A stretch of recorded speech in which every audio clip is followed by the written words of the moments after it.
¿Qué tal, Dominicana? Gracias por permitirnos el privilegio de llegar a ustedes este fin de semana con otro de los temas de interés nacional. En muchas carreras y profesiones, la República Dominicana también presenta fuertes debilidades. Sin desconocer los avances en materia de justicia y las buenas intenciones de autoridades gubernamentales, actores estatales, auxiliares y hasta de nosotros, los medios de comunicación, debemos seguir colocando estos análisis y reflexiones en el debate público. ¿Por qué?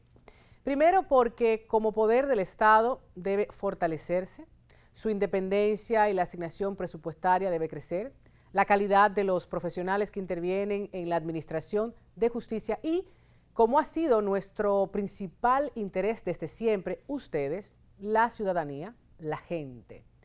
Hablemos del sistema procesal que concibe al juez como un sujeto pasivo, rígidamente separado de las partes, y al juicio como una contienda entre iguales iniciada por la acusación a la que compete la carga de la prueba, enfrentada a la defensa en un juicio contradictorio, oral y público. Así las cosas, hoy concentramos nuestra conversación sobre derecho procesal penal, teoría y práctica.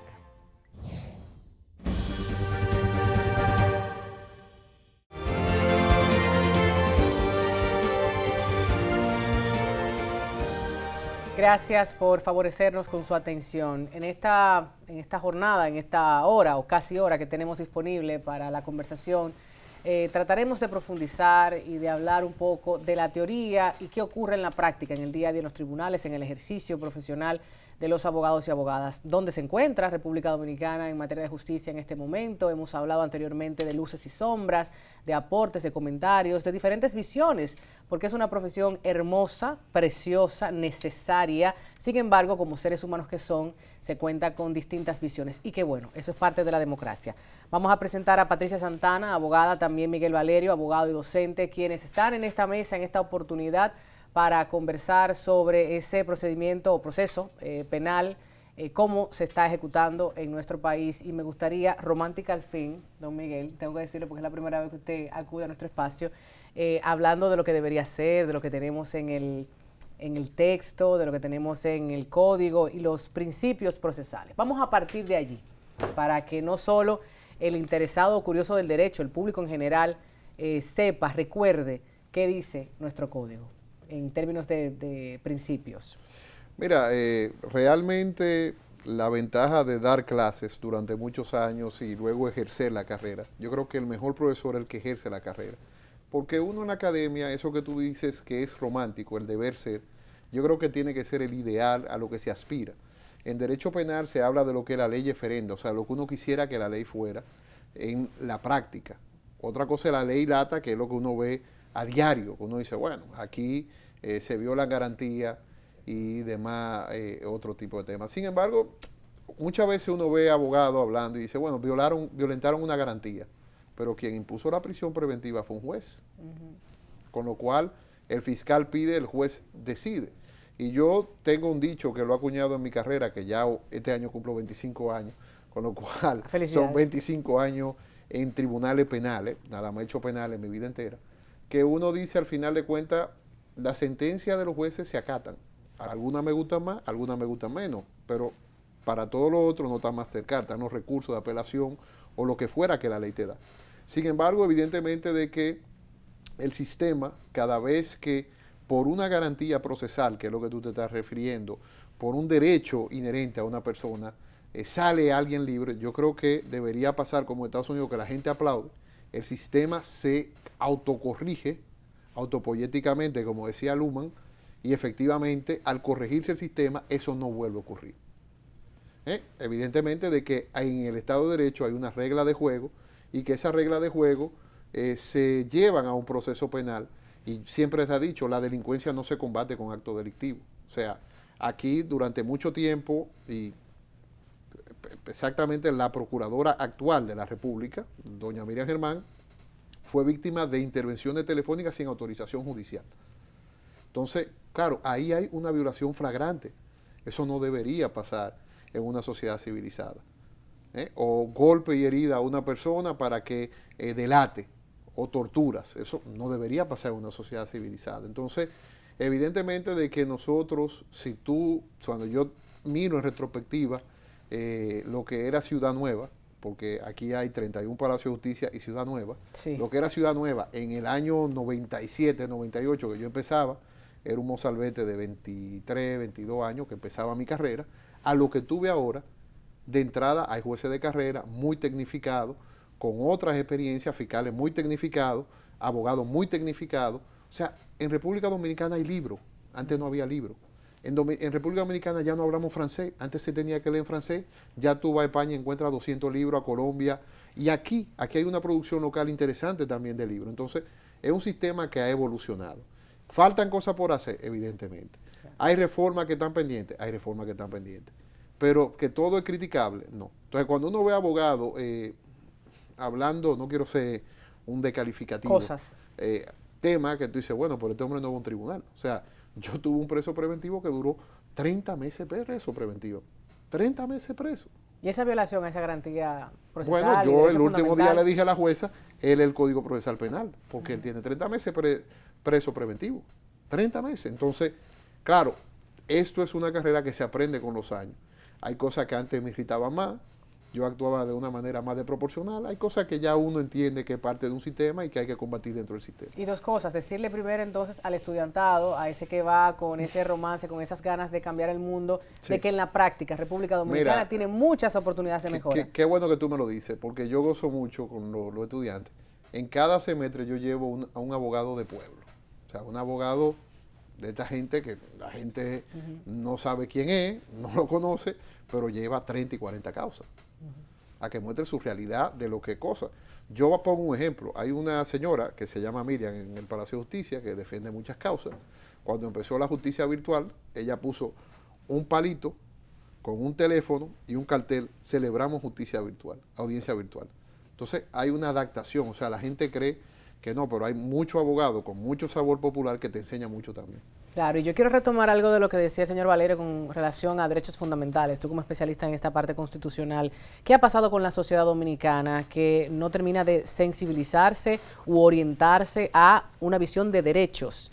Y seguimos exigiendo que linchen al pseudo ladrón o al que está siendo acusado de eso sin ninguna prueba. O sea, cuéntame de esa parte, la sensibilización social en materia de derechos fundamentales. Bueno, como bien acabas de señalar, se trata de un proceso de sensibilización. Nosotros recién básicamente, y se puede decir recién, porque estamos hablando de 10 años atrás, cuando nace, 11 años atrás, cuando nace la Constitución del 2010, pero además de eso, a partir del 1994, que realmente el constitucionalismo comienza a girar, a enfocarse en el debido proceso como una garantía de derechos fundamentales, en la tutela judicial efectiva como garantía de derechos fundamentales y en todas esas normas que van guiando al Estado y a los actores en los procesos judiciales de manera particular hacia una justicia, un acceso a la justicia, hacia una justicia que sea coherente y que sea respetuosa de estos procesos. Y esta labor no debe hacerse al margen, no solamente compete a los actores de los procesos judiciales, sino también, o del sistema, y me estoy refiriendo de manera particular para que la gente que nos escucha entienda, a jueces, fiscales, abogados, secretarías, a todas las personas que intervienen, Policía Nacional, todo el que interviene en un proceso judicial, sino también orientado hacia la educación y la sensibilización de las personas, la educación que es transversal, ¿verdad? Y es algo necesario para que la gente participe y se involucre, pues también es importante para que la gente entienda cómo se manifiestan estos procesos y cómo no necesariamente, como conversábamos ahorita, una persona por ejercer la profesión de abogado en defensa de los intereses de una persona imputada o procesada en un proceso penal, tomando en consideración el espacio sobre lo que estamos hablando ahora, esta persona tiene derecho a este proceso y como abogados, los abogados y abogadas tenemos el rol y tenemos un mandato legal de ejercer esa función con todo el compromiso y la responsabilidad que eso infiere. Entonces, cuando estamos hablando de derechos fundamentales, estamos hablando también de ese derecho de defensa. Claro. Y esto es importante que la gente lo entienda. Todo el mundo tiene derecho a defenderse. Y toda persona se presume su inocencia hasta tanto que un tribunal determine si es culpable o no, y lo determina a partir de las pruebas. Primero, en la medida en que se le garantice el acceso a la justicia y en la medida en que, haciendo uso de ese principio de tutela judicial efectiva, pues se toman las medidas correspondientes para determinar si hay pruebas suficientes o no para condenar a una persona. Y esto tiene que, esa labor de educación, pues entonces tiene el Estado que afianzarla para promover el respeto y el conocimiento además de los derechos fundamentales de las personas. Han hablado muchas cosas y eso me lleva nuevamente a la inquietud de la participación de nosotros, los medios de comunicación, la sociedad civil en general, cuando acusa y cuando juzga sin siquiera un tribunal haber hecho un preliminar y una prueba de las pruebas. Vamos a hablar de este procedimiento para que la gente vaya entendiendo de qué se trata en teoría y en práctica. Señor Valerio. Mira, cuando uno ve la prensa internacional, New York Times o Le Monde, o El País, que se dan, en el caso francés, Grande Affaire, que se siguen por semanas y uno va viendo el desarrollo del proceso y de la investigación muchas veces en el tema. Lo que pasa es que aquí hay que delimitar entre una prensa profesionalizada en temas judiciales y una prensa no profesional en temas judiciales. Sin embargo, el tema es la libertad de expresión, o sea, y la libertad de las ideas. Con lo cual, un periodista que logra determinar en una investigación el punto neurálgico, yo creo que ningún juez debería prohibirle que lo revele, salvo evidentemente que es una sumaria, una investigación del juez, pero si el periodista por su fuente llegó a una conclusión, en una sociedad democrática, evitar. Tanto así que el proceso penal es oral, público y contradictorio, salvo la etapa de la instrucción. O sea, cuando ya se ha validado el juicio en una reforma muy estúpida patrocinada por la Fuerza Nacional Progresista en el año 2015, que fue un desperdicio de lo que es el Código Procesal Penal, porque pudieron hacer cosas muchas mejores. Aquí se critica mucho la prisión preventiva, por ejemplo. Tampoco se pudo reformar eso. O sea, fue una reforma mala, muy mala, una contrarreforma del Código Procesal Penal, atentatoria de derecho, donde yo digo, sí, evidentemente, si fuera como Estados Unidos, que yo, cuando ya te atrapo, tengo toda la evidencia y te acuso en un mes, bueno, fuera perfecto, porque ahí la prensa tuviera un acceso inmediato. Pero ahora aquí no, aquí yo te aprendo y la ley dice que tengo, si tú estás preso preventivamente, hasta 8 meses en casos normales para presentarte acusación, y en los casos que hoy suenan, que son los de corrupción, hasta 12 meses por la complejidad, evidentemente, de que durante ese tiempo la prensa no tiene mucho acceso, que no sea a los datos que van saliendo del caso, que la medida de coerción y cosas de esas, porque son documentos que ya son judiciales públicos. En ese juego prensa y condicionamiento de la opinión pública, que es lo que tú te refieres, yo creo que la mayor publicidad de un juicio le da mayor autenticidad. Sin embargo, hemos visto que usted mencionaba casos internacionales. Estados Unidos hizo una producción audiovisual maravillosa, Trial by Media, procesos que se llevaron a través de redes sociales, de medios de comunicación. Ahora con las redes también. Y eso lo tenemos. Y en ese aspecto yo quisiera que ustedes como profesionales en ejercicio traten de llevar un poquito de conciencia a la ciudadanía en cuanto a no podemos maltratar ni la imagen, ni el honor, ni la dignidad, hasta tanto no sea el sistema de justicia. Sí, pero ojo con eso. Porque aquí, por ejemplo, se ha cuestionado mucho que el Ministerio Público ahora le pone nombre a los casos. En toda la parte del mundo a las operaciones se le pone nombre. Y he dicho, la legitimidad de un juicio, lo que la opinión pública debe respetar y que no se respeta muchas veces, es la decisión del juez.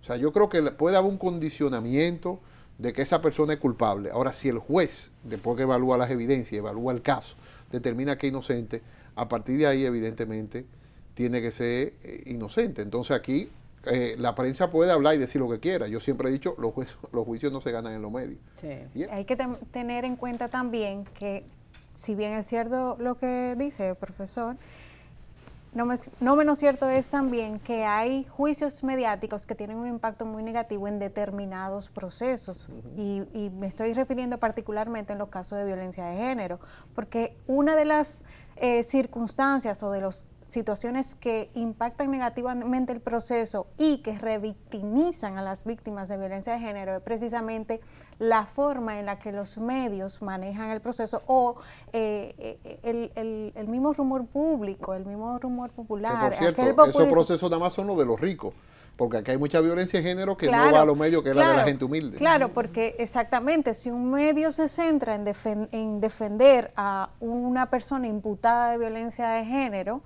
y la defensa consiste en desacreditar el argumento de la víctima, imputarle pretensiones económicas para acudir a la justicia, cuando la persona imputada es una persona que tiene un poder económico y social importante, pues entonces eso levanta un muro en el que le impide el acceso o que le restringe el acceso a la justicia a las víctimas de violencia de género. Entonces hay que tener en consideración de qué tipo de proceso estamos hablando y cómo los medios de comunicación lo manejan, para que no se convierta este manejo en un mecanismo de impunidad, que lo vemos tristemente con mucha frecuencia en nuestra cultura, y que es precisamente una de las causas por las cuales las víctimas de violencia de género generalmente terminan el proceso con una negociación, y aún aparecen algunos periodistas que dicen: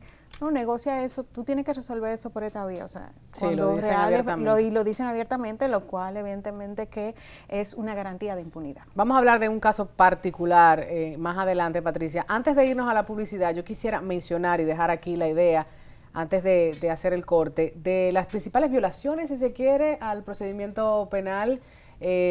Parece que la costumbre a veces pesa más que la norma. Bueno, la violación actual, y va a ser durante mucho tiempo, y es propio de América Latina, cuando uno ve las estadísticas básicamente del SILAC y otras entidades que analizan estadísticas penales, es la prisión preventiva. Yo creo que ahí hay una violación flagrante. Si la ley habla de 18 meses, una gente tiene que durar 18 meses preventivo. Si el juez entiende que las condiciones variaron, las condiciones variaron. Ahora, los tiempos a veces se van, o sea, los tiempos realmente se van. Yo creo que ahí hay una violación clara. La duración del proceso también. O sea, el proceso penal tiene una duración, pero en la reforma mala del 2015, el caso complejo y el caso normal son 4 años. O sea, una tontería. Entonces, tontería en el sentido de la modificación mala que le hicieron al Código Procesal Penal, porque se pudo aprovechar para muchas cosas y corregir en tuerto, como ese de la prisión preventiva. Pero yo creo que si hay una vulneración clara al proceso penal, es la prisión preventiva, y además un engaño a la población. Porque la gente, le dieron prisión preventiva, se acabó el caso. No, cuando te doy prisión preventiva, ahí inicia el caso. Claro, y si hablamos, por ejemplo, de los medios de prueba, de los testimonios, del peritaje que se utiliza para estos procesos, ¿algo que aportar en esa materia? Mira, evidentemente ahora la discusión es, y estoy asesorando una tesis de una joven precisamente, el tema de las delaciones premiadas. O sea, las delaciones premiadas que nacen en Italia, no fue en Estados Unidos, donde más se aplican son con los petintos en Italia, donde hay una gran experiencia a criminalidad organizada en Italia, para mí, lo mejor que he visto.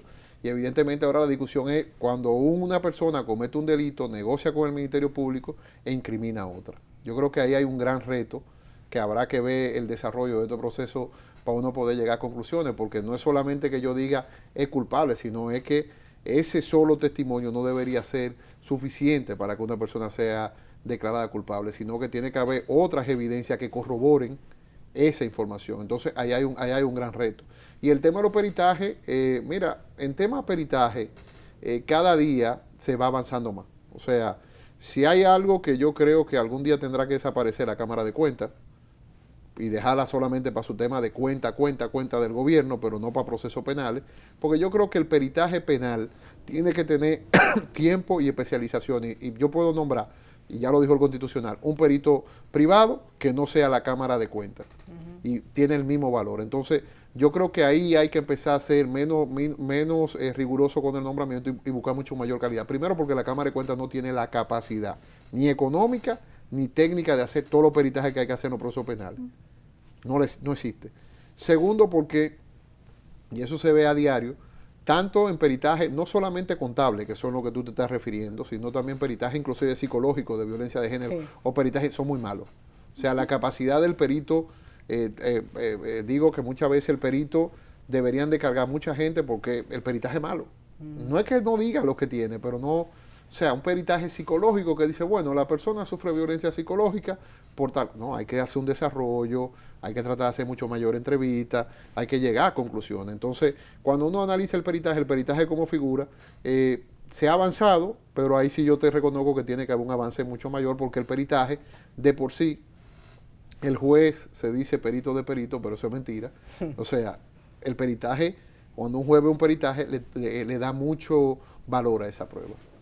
¿Algo que aportar también en ese aspecto, Patricia? Bueno, la verdad que sí. Es una de las tantas quejas. Sí, y en los casos de violencia de género que se ve muchísimos peritajes que no le hacen las referencias suficientes al tribunal para llegar a una solución. Y yo insisto con esto porque hay que señalar que muchos de los procesos que se judicializan, de los pocos procesos que se judicializan en esta materia, apenas un 3 o un 4% llega a una sentencia y hablamos de mucha impunidad en esta materia. Pero los peritajes tienen un valor probatorio, tanto los oficiales que vienen por parte del INASIF, como los privados. De hecho, aunque la ley, el Código Procesal Penal no necesariamente es explícito en cuanto a esto, sí se han dictado algunas resoluciones que van indicando cuál es el mecanismo a seguir para incorporar los peritajes privados a los procesos judiciales en estos casos. Y sería también es importante que... Muy importante. Luego quiero pues plantear algunos aspectos con relación a la denuncia, a la querella, a la investigación preliminar, que también se puede pues reflexionar en torno a estos aspectos. Después de la publicidad, usted mantenga la sintonía.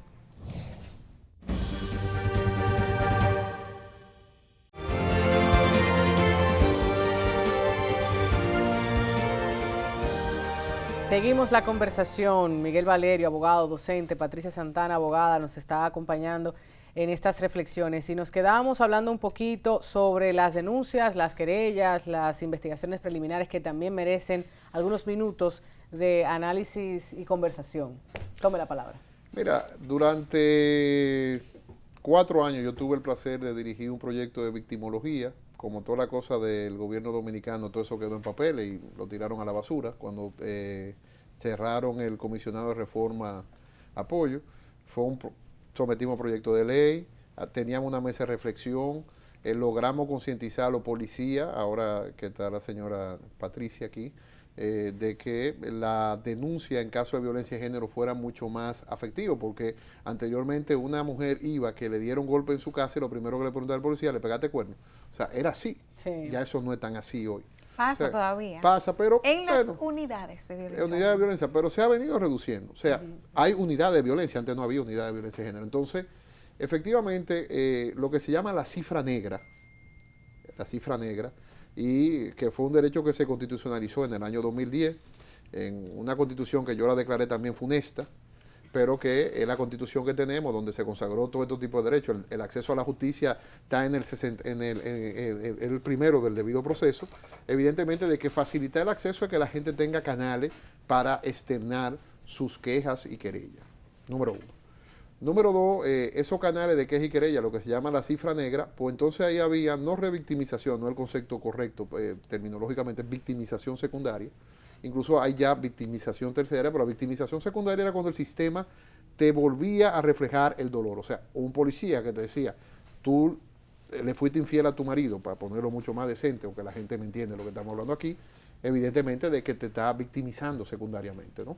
Y que eso luego tendría políticas de protección. Esa política de protección son la casa de acogida, esa política de protección son abogados gratuitos para el tema de violencia de género, básicamente.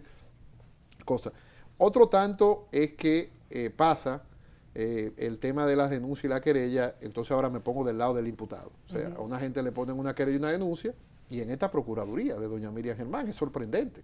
No le gusta notificarle la denuncia o la querella a un ciudadano. O sea, se supone que si a mí me imputan algo públicamente, a mí hay que notificarme de que me están acusando. Y eso, para que tú veas lo que por un lado es bueno, que haya canales de denuncia y querella para que haya acceso a la justicia, cuando a mí no me quieren decir de que me están imputando un hecho delictivo, Violando el debido proceso. me están violando inmediatamente mi derecho más sagrado que a defender. Claro. Entonces, digamos que en queja, querella, queja, bueno, se le dice queja en algunos países, denuncia, querella aquí, también hay que trabajar un poco. Hacer canales mucho más expeditos donde no haya victimización secundaria, pero a la vez de que tan pronto hay una denuncia, querella, evidentemente, de que si hay un tema de violencia de género y se deposita una denuncia, lo que hay que ir a aprender inmediatamente al infractor y llevarlo.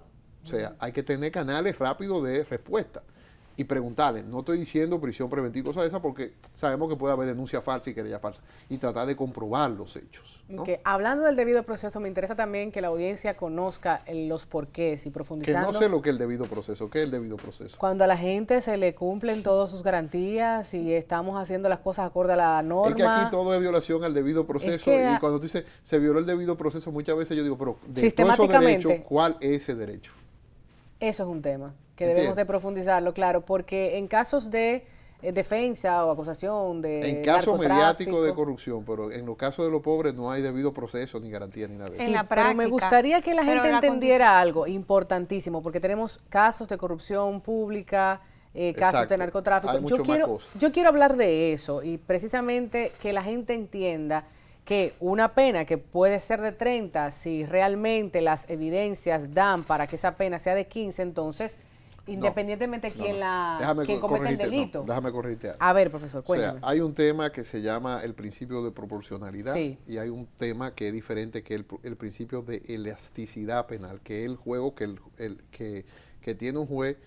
O sea, el rejuego tiene un juez para decidir, por eso nunca la pena es como tan taxativa, salvo que sea un hecho grave, donde el bien jurídico, por ejemplo la vida, un asesinato, sí, ya hay una hazaña en ese tipo de delito y evidentemente de que se pasa a una situación en la que el legislador dice son 30 años, taxativamente, ¿no? Ahí sí.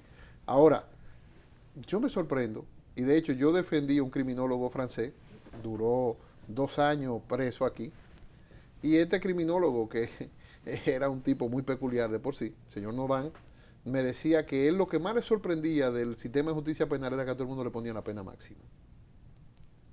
Dice, ¿por qué a todo el mundo le ponen la pena máxima?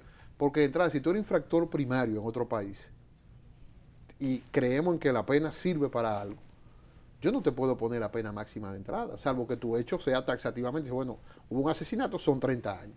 Pero si está vendiendo droga, para ponerlo claro, de 3 a 20 años, ¿por qué le tiene que poner 20 años? O el delito agravado, por ejemplo. Exacto. Entonces, ahí hay un tema de que aquí hay una cultura, mientras más represivos somos, entendemos que le estamos dando respuesta. Y es lo contrario. Cuando tú te hablas de linchamiento, cuando tú hablas de no creer en el sistema, cuando tú hablas de no denunciar, es que el sistema va mal. Es que el sistema va mal. Entonces, ahí hay un tema interesante donde yo te digo, sí, pero hay que ver normativamente cómo yo trato de que lo que yo digo, yo hice un artículo hace mucho tiempo de la poesía de la pena, o sea, yo no tengo que poner 30, 20, porque la ley me da un juego, y si infractor primario de entrada no debería poner la máxima, sino yo tengo que confiar de que con este correctivo él no lo vuelva a hacer. Pero también entender volviendo al tema de los derechos fundamentales, que independientemente del delito, profesor, esa persona necesita alimentación, necesita asegurar su vida, su salud, necesita una serie de condiciones que el pueblo dominicano, no sé si tiene su trujillismo en la cabeza y sus métodos represivos todavía hay muy latentes, entiende que tiene que ponerlo a sufrir, tiene que ver la sangre, tiene que ver el linchamiento, que sufra, que no coma, que la esposa también sufra, que sufra todo el mundo. Entonces esas son cosas que desde derecho, yo no estoy hablando ni de ideología política, ni de lo que usted crea, sino de derecho, porque hoy por ti, mañana por mí, mañana puedo ser yo, una vez me hicieron un antinoti, porque yo dije que los presos dominicanos deberían poner aire en la cárcel, porque hace mucho calor. Sencillo, o sea, ya que tú lo tienes preso, por lo menos respetarle su dignidad. Claro, y es que el objetivo de la pena privativa de libertad, si es lo que en teoría derecho penal ahora se supone que lo que busca es la rehabilitación No, la Constitución es clara que busca la reinserción. Y la reinserción social de esta persona. Y cuando las cárceles están diseñadas a esos fines, hay ejemplos a nivel mundial.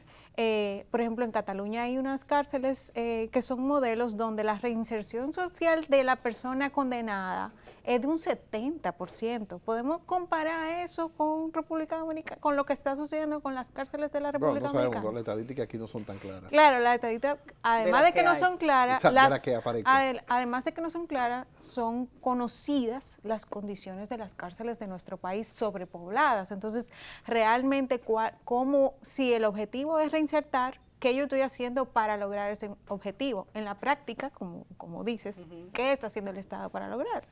Sí. Porque en teoría, como bien hemos dicho desde el principio, buenas intenciones, buenos juristas que han intervenido en estas conversaciones, aportes en diferentes materias legales. Ya yo no me meto en eso. A mí no me designan en ninguna comisión, ni yo acepto nada de eso. Soy anti-FINJU programáticamente, intelectualmente, anti-asociaciones, o sea, yo no me meto en eso. O sea, que yo no soy culpable de nada de eso. Lo digo porque ella decía algo interesante de cómo se ejecuta la pena en Cataluña. Yo viví 2 años y medio en Cataluña y pues, tuve acceso al sistema penitenciario. De hecho, parte de lo que trabajé fue cómo yo reducía la condena intelectualmente. Y evidentemente de que el tema es el siguiente. No hay un código penal. Aquí no hay un código penal. El código penal que hay es de 1884 con concepciones de la pena muy absolutistas, muy restrictivas. Por ejemplo, eso que ella decía de gente de que, ok, yo te condeno a 10 años. Perfecto. Hay una condena a 10 años, pero lo lógico es que si yo te tranqué hoy y te saco en 10 años, cuando tú salgas, ni siquiera tú vas a entender la sociedad. Tan sencillo como eso. Entonces, ¿cómo son esos sistemas progresivos? Y si lo entiendes es un problema porque se quedó igualita. Sí, pero no oye, una el sistema progresivo es el siguiente. Primero tú, en esos sistemas, que lo tiene el proyecto de Código Penal, pero no lo tenían aprobado. Yo quiero ver que cuando eso pase, empiecen a violar más derechos, porque aquí la deuda social acumulada, quienes la hacen son los políticos. Los legisladores, si aquí le pasáramos un régimen de consecuencia al Estado, toditos fueran demandables. ¿Qué dice el proyecto de Código Penal? Jueces, fiscales, todo, pero el proyecto de Código Penal dice de que si tú tienes 1/3 de la pena, haga lo que tú hagas, a ti hay que dejarte ir a dormir por lo menos una vez a la semana en tu casa. Y tú vas avanzando hasta que llega un momento donde tú trabajas y vas y duermes en la cárcel. Eso se llama civilización. Lo otro es barbarie. Sí. Lo otro es morbo. Y aquí hay mucho de morbo porque el dominicano es muy chimoso. O sea, aquí la gente se mete en lo que hace el otro, cuando no debería importar. O sea, la gente aquí, lo metieron preso. Pero la gente no te interesa en por qué lo metieron preso, sino en que lo metieron preso. Claro, y una pregunta, esa sensibilidad de la que hablábamos al inicio, el tema presupuestario, que siempre lo he escuchado, el tema económico es vital, que no tenemos aquello y lo otro, va muy de la mano con el avance social en materia de que podamos ir cambiando este estado de cosas, o para ser honestos, sinceros y claros, y no la romántica Tatiana que siempre he sido. Se espera no te traje una flor roja. Pero muy romántico, tú no se imaginas. Ok, seguimos aquí. 5, 10 años, 15, a modo de entender el proceso histórico, ¿no? de las sociedades en materia de derechos penales, específicamente.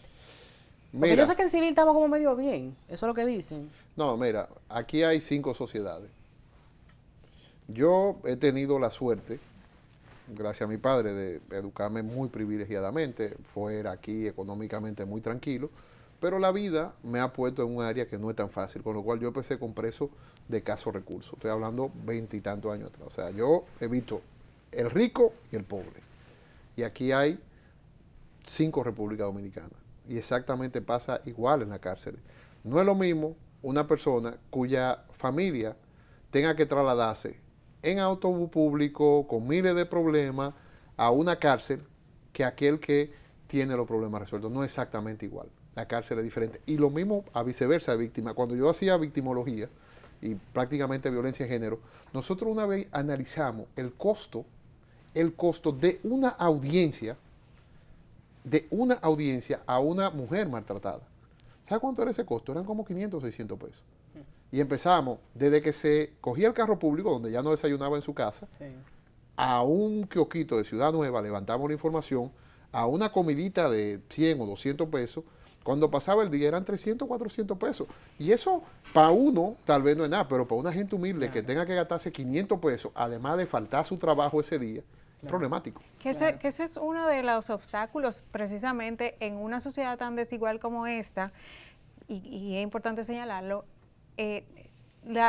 acudir a la justicia penal privada es muy costoso para todas las personas, pero para las mujeres, que son precisamente las que además de todo tienen el problema de probablemente dificultad de acceso a trabajo en condiciones de igualdad y todo lo que sabemos, también resulta costoso y por eso también se convierte esto en un obstáculo. Eso también es una de las cosas que hay que levantar, que hay que señalar y que también es bueno que se denuncie y que el Estado pues cree los mecanismos para garantizar a las víctimas. Mira, en ese proyecto de ley había política asistencial, inclusive había unos recursos asignados para que esa persona pudiera ir a sustentar su caso, por un caso de violencia de género donde lo que pasa es en una alcoba, o sea, que está el infractor y la víctima, evidentemente de que se necesita su presencia oral.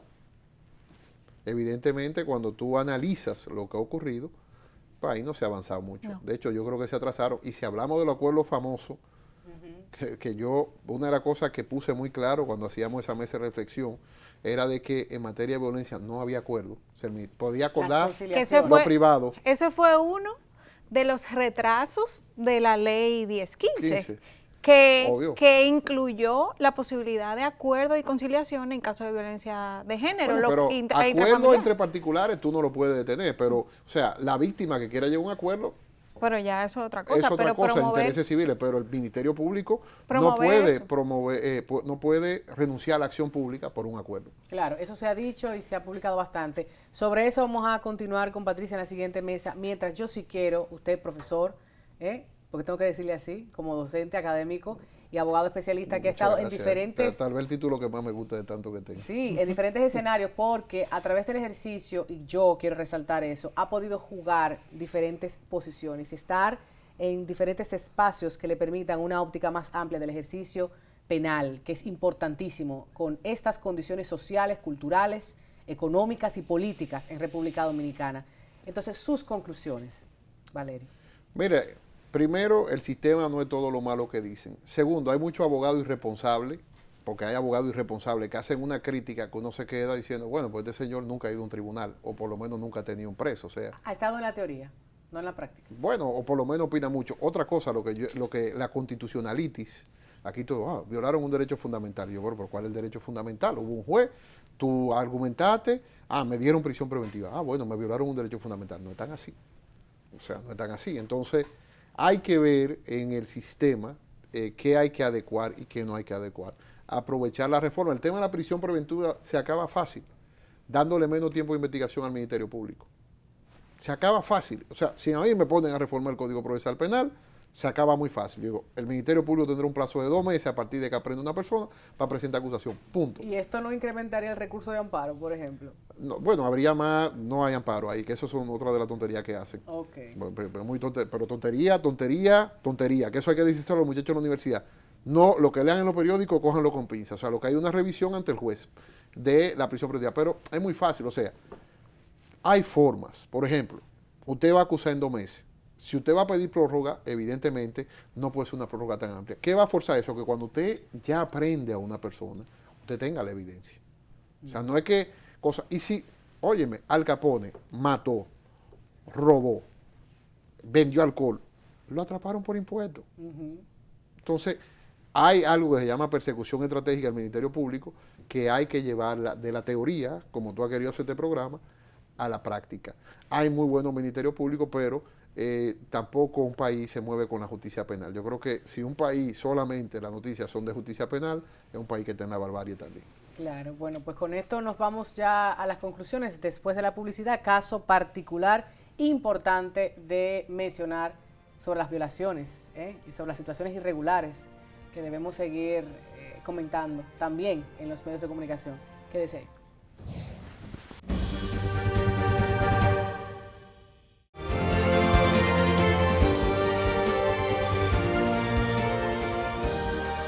De regreso, en las pasadas 2 mesas estuvimos hablando desde la teoría hasta la práctica. en todo ese proceso penal en República Dominicana. Algunas reflexiones de los tribunales, jueces, de los abogados, abogadas, participación de los medios de comunicación. Si usted acaba de sintonizar, pues le invito a que vea toda la retransmisión del programa. Ya está disponible en el canal de YouTube, en Comunicación Integral Dominicana. ¿Por qué hago este recordatorio? Porque ahora queremos entrar en una materia específica, queremos mencionar un caso de manera puntual que está corriendo al día de hoy. Uno de los tantos de irregularidades, podríamos decir. No sé si Patricia me permite decir violaciones, porque esto hay que determinarlo de alguna manera. Patricia Santana, a quien ustedes han visto en este espacio, abogada, feminista, experta en Derecho Constitucional y otras materias, ahora es la abogada representante de la víctima. En este caso, un proceso del sistema de justicia, una imputación por incesto y abuso sexual y psicológico contra Juan Encarnación. Caso que ustedes han leído, han visto en noticieros, en prensa escrita, ha tenido una cobertura importante. Sin embargo, se entiende desde esta posición que no ha sido de la manera más prudente, más objetiva, producto de lo que ya veníamos hablando en las pasadas 2 mesas, el abordaje y la sensibilización en cuanto a la protección de las víctimas, en este caso, una niña. Patricia. Así es. Vamos a ver, ¿qué tenemos de ese caso de Juan Encarnación? Bueno, como ya se ha dicho en otros medios de comunicación, pues en este momento el proceso ha sido objeto de un archivo por parte del Ministerio Público. Quiero aclarar que llego a representar a la víctima hace pocos meses, justo cuando se produce esta decisión que es bastante irregular por parte del Ministerio Público de archivar. Y digo que es irregular porque en las mesas anteriores nos referíamos a la garantía de acceso a la justicia como una de las más importantes para que usuarios y usuarias puedan acudir al sistema y que exista un tercero imparcial que dirima los conflictos. Entonces, cuando se produce este archivo irregular, precisamente se constituye en una traba en este proceso para el acceso a la justicia, porque el Ministerio Público ni siquiera está dando la oportunidad al tribunal competente a que conozca las evidencias que han sido recogidas por parte de este proceso, y me quiero referir a las irregularidades puntuales.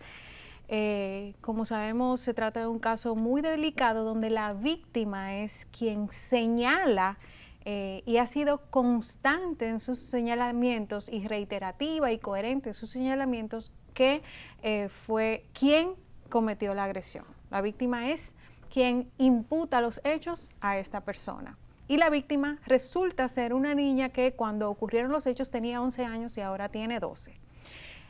Los hechos sobre el proceso previo a que se le conoció medida de coerción, todo el mundo sabe. Se le impuso prisión preventiva en septiembre y previo a del 2021, previo a esa medida de coerción, previo a que se le impusiera esa medida de coerción, el expediente ya contaba con un informe, una certificación de la pediatra de la niña, en donde la pediatra dice, bueno, se le hizo un estudio físico. No hay evidencia física del daño, pero la niña nunca ha dicho que hubo un daño físico, pero sí hay evidencias de abuso, de conformidad con el relato que hizo la niña a su pediatra. La niña también fue vista por una psicóloga, quien de manera preliminar dio un informe reiterando que la niña es coherente y reiterativa con su relato de los hechos. Luego fue vista por la psicóloga forense del INASIF y hay un informe psicológico forense donde también se recogen estos hechos y se recogen cuáles eran los sentimientos de la niña al momento de aquella entrevista, y se ordena, se recomienda que se haga un trabajo social por el cual el Ministerio Público nunca se ocupó de hacer, pero de eso me voy a referir más adelante. Y además de eso, se le hizo una entrevista en Cámara Gesell. Es importante referirnos a la Cámara Gesell porque la Cámara Gesell para estos casos es un instrumento del que nos provee el Código Procesal Penal, en virtud del cual psicólogos especializados entrevistan a una persona en en un espacio habilitado para estos fines, y esa entrevista pues es recogida y es aportada al proceso como un medio de prueba. Y este mecanismo es utilizado de manera muy particular en los casos de víctimas de violencia y en caso de testigos o personas en condición de vulnerabilidad en un proceso, que hace que sea importante que se recoja en esta fase inicial del proceso este testimonio, porque podría no ser dado o posteriormente. Entonces, se utiliza como un mecanismo de prueba, y sobre todo cuando estamos hablando de violencia contra niños, niñas y adolescentes. Es decir, de ahí se recogen evidencias sobre personas en condición de vulnerabilidad. En estos 4 espacios, la niña de 11 años ha tenido la oportunidad de reiterar, señalar y indicar cómo ocurrieron los hechos y quién es el agresor. Y con esto contaba el Ministerio Público cuando se impuso la medida de coerción. Con esto contaba el juez que dictó la medida de prisión preventiva en ese momento. 2 cosas importantes, relacionándolo con lo que conversábamos en las mesas anteriores. Procesal penal, ahí está la prueba, se hizo el preliminar, el Ministerio Público... Y el Ministerio Público en este caso, a pesar de que te estoy porque diciendo... luego voy con la prensa, que la prensa publicó que la forma, método de obtención de la prueba tal cosa, para relacionar una cosa con la otra. En este caso particular, no obstante, estamos hablando de que el certificado de la pediatra y el informe de la psicóloga inicial que vio a la niña fueron presentados por la víctima, quien tuvo desde junio intentando darle seguimiento a este proceso, y no es hasta septiembre que se conoce la medida de coerción, no es hasta agosto que se produce el arresto y no es hasta septiembre que se conoce la medida de coerción. Sin embargo, el Ministerio Público hay unos lineamientos para el tratamiento de estos casos que son los que son una especie de guía para el Ministerio Público y que le indica cuáles son los pasos que tienen que dar los protocolos en la atención primaria, sea una especie de protocolo o un protocolo, y en esa atención primaria le indica al Ministerio Público que además de brindarle la información necesaria a la víctima para que acceda al proceso y acceda al mecanismo de justicia, se realice la entrevista psicólogo-forense, y también se haga una asistencia médico-legista, se les requiere a las víctimas los informes periciales que tengan para ser homologados por el INASIF, y que se hagan trabajos sociales. Y el Ministerio Público no hizo absolutamente nada de esto. De hecho, y es importante señalar que en diciembre, cuando llegamos al proceso a representar a la víctima, que es cuando le corresponde al Ministerio Público presentar acusación en estos casos, y nos acercamos a la fiscal encargada del proceso, que es la licenciada Catalina Bueno. Esta nos dice literalmente que ella no sabe ni siquiera dónde estaba el expediente, que ella no había visto ese proceso más nunca después que se le impuso medida de coerción. Sin embargo, a una semana de eso nos da un acto comunicándonos la intención de archivo del Ministerio Público. Entonces, ¿cómo es posible que si tú me dijiste que tú no hiciste tu trabajo de conformidad con los lineamientos del Ministerio Público, tú no hiciste la valoración del riesgo? Y es importante decir que en los casos de abuso sexual infantil, cuando no hay evidencia física del abuso, la valoración del riesgo no es un acto de un solo día. ¿Por qué?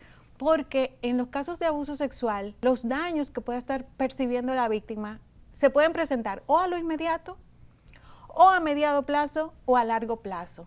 O toda la vida. O toda la vida, las exacto. Repercusiones las evalúa, claro, y es independiente en cada entonces persona. La valoración del riesgo tiene que ir indicando, mira, ahora mismo no se evidencia el daño, pero se puede percibir más adelante. Y en esa medida, esos informes provisionales que van ahí determinando cómo el daño se va produciendo en la psiquis de la víctima, entonces se deben ir incorporando al proceso. Entonces el Ministerio Público en este caso no hizo nada de eso y se destapó con un archivo del proceso, lo cual a nosotros evidentemente que nos hace sentir un poco cuestionar el rol del Ministerio Público en este proceso particular, que ha resultado ser mediático por la persona a la que se está imputando, que es una persona de un perfil público. y que lastimosamente, como señalábamos ahorita, con a veces cierto poder y cuando se mucho trata de personas de perfil incidencia público con cierto poder adquisitivo, pues el tratamiento que se le da mediáticamente a este proceso puede devenir en un mecanismo de revictimización de la víctima, que, insistimos, la o víctima victimización es... secundaria, también el otro término. Esa es otra Hoy discusión. estamos aprendiendo. Eso es otra discusión. Revictimización y victimización secundaria. Entonces, ahí, además de eso, bueno, este archivo evidentemente que fue objetado ante el tribunal, y una de las cosas que lamentamos es que lo que hace el tribunal apoderado del caso, que cabe señalar, anteriormente había una jueza muy sensibilizada en materia de género y se produjeron unos cambios, eso, atención al Poder Judicial, la especialidad sí importa, sobre todo cuando estamos hablando de una materia tan especializada como violencia de género. El Ministerio Público tiene un rol protagonista para garantizar la erradicación de la violencia, la sanción y la persecución de los tipos penales que constituyen violencia. Entonces, finalizando el mes de febrero, ¿qué tenemos del caso? ¿Qué se espera en adelante? ¿Cuáles son las acciones que ustedes... Bueno, como nosotros como representante de la víctima, el próximo paso es apelar esa resolución del tribunal que homologa, sin mirar más allá, la cuestionable decisión de archivo del Ministerio Público del Distrito Nacional y apelarla. Evidentemente que ese es el primer paso y seguir, porque se trata de un archivo provisional, no se trata de un descargo. Esto es importante decirlo, al imputado no lo han descargado. Se hizo un archivo provisional del proceso y la víctima, que no tiene ningún interés económico en este caso, como ha querido decir algunos, la vía mediática, lo que anda procurando la víctima o la representante de la víctima, que en este caso es su madre, es que le permitan el acceso a la justicia y que un tribunal imparcial pues le haga justicia a su hija, que es una niña de 11 años cuando ocurrieron los hechos. Claro, y yo creo que hay que pensar primero en el interés superior de la víctima, que en este caso tú mencionas la niña, y segundo, entender que si se tratara de un beneficio económico, hace rato que el acuerdo en un procedimiento penal abreviado o en una conciliación se hubiese hecho.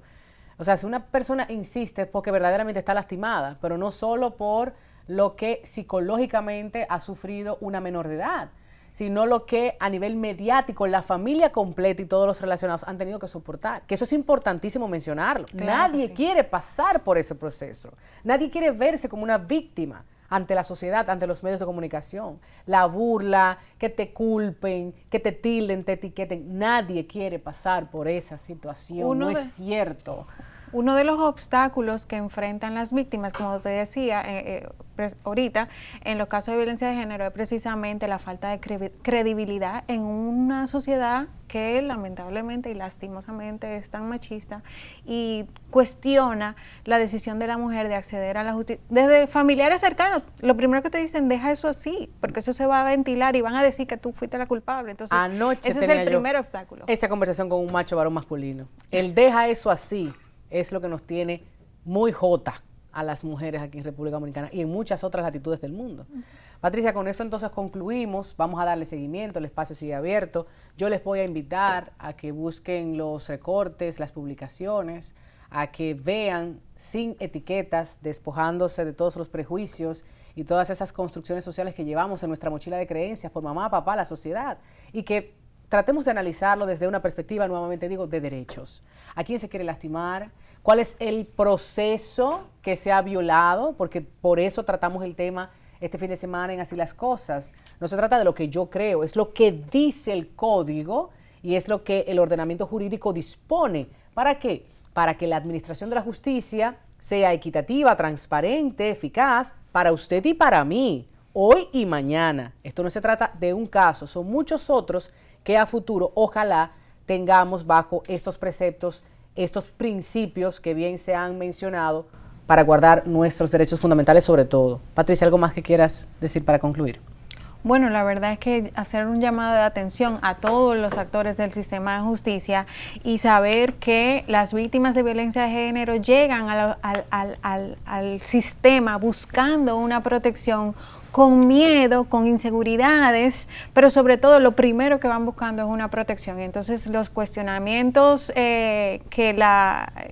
las incredulidades por parte del sistema de esa decisión de acudir a ellos para la protección, pues es algo que tiene que irse trabajando intensamente, tanto por parte de las unidades de violencia de género, tanto por parte de la Policía Nacional como también por parte de los jueces, cuando estos procesos que tienen que tomarse en cuenta cuál es la experiencia particular de las víctimas, cuando estos procesos llegan a los tribunales. Para concluir, ¿qué dice la teoría? Cuando existe un conflicto y se prescinde de la autodefensa, es cuando surge el derecho procesal. Entonces, el Estado asume el papel de tutor sobre los derechos de los individuos, intentando actuar con justicia y respeto para decidir de qué forma debe resolverse tal conflicto.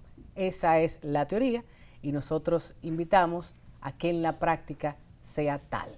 Gracias por la sintonía, gracias al doctor Valerio por acompañarnos, Patricia Santana nuevamente en este espacio, gracias a ustedes por la concentración durante el tiempo de emisión y recuerden que en Comunicación Integral Dominicana y Tatiana Rosario está este programa y otros. Consulte, vea, analice, critique, diga, sugiera. Para eso el espacio, para que seamos inclusivos y participativos de todo lo que conversamos de interés en la agenda pública. Hasta la próxima.